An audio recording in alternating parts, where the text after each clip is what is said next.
গাড়িতে ওঠার আগে এক পা উঠাচ্ছি তো আর এক পা যেন উঠছে না।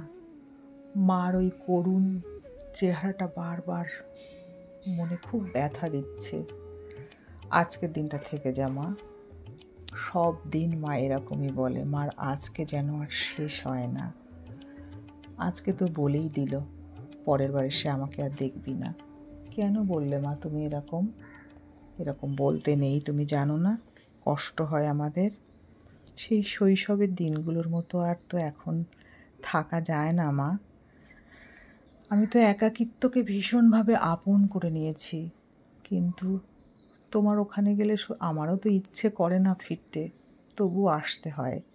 এটা মনে হয় সকল মেয়েদেরই হয় সারা জীবন, যে যত পুরানো হোক না কেন।